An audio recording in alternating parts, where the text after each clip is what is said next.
বসে আছি বহুক্ষণ। কবি নীরেন্দ্রনাথ চক্রবর্তী।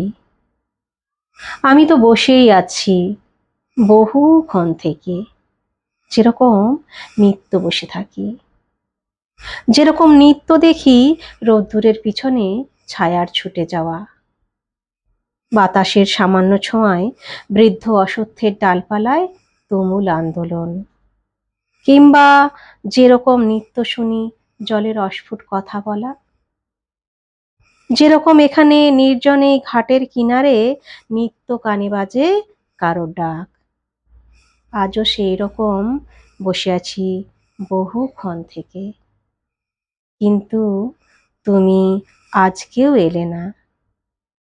অথচ কি জানি কেন মনে হয়, আজও মনে হয় তুমিই আমাকে ডেকেছিলে। কণ্ঠে কবিতা সামন্ত।